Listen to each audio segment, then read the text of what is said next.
U.S. Secretary of State Antony Blinken was in the West Bank city of Ramallah meeting with Palestinian President Mahmoud Abbas. And we do know that the talks mostly focused on the administrative reform of the self-rule government that governs parts of the West Bank and also actually used to govern all of Gaza before Hamas took over in 2007.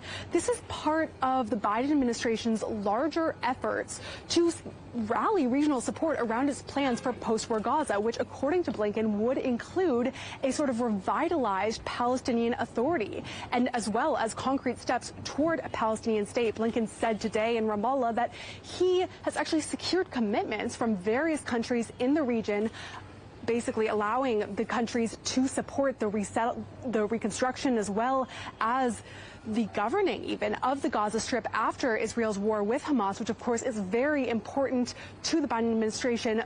And of course, this would only happen if there was an actual pathway to a Palestinian state. And this is where things get complicated, because we do know that Prime Minister Benjamin Netanyahu's far-right coalition is staunchly opposed to the creation of a Palestinian state.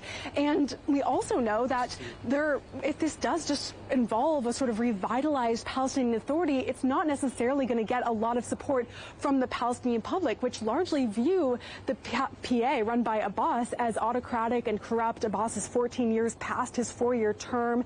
And so it really remains to be seen exactly how they plan to put this into practice. And authorities in Lebanon say they're ready for talks on long-term border stability with Israel.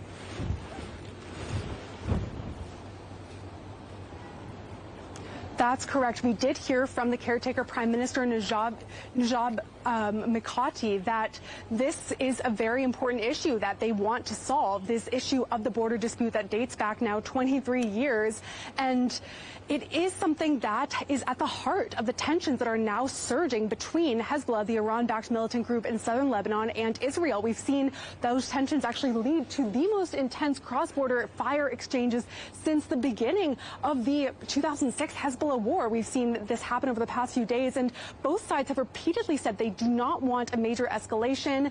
And certainly Lebanon, which is in the middle of a major financial crisis, does not want a war that would be ruinous for the country. But this ultimately will end up to be a decision not for the Lebanese prime minister, but ultimately for Hezbollah, because right now it is pushed in a corner after several alleged Israeli strikes targeting Hezbollah commanders as well as a deputy Hamas commander the other week in the suburbs of Beirut. And as a result, we are still waiting to see what will happen in terms of Hezbollah's response. But we do know that from Israel's side, it continuously is saying that the window for a diplomatic solution is closing, and it threatens military action, further military action, in the case that that fails.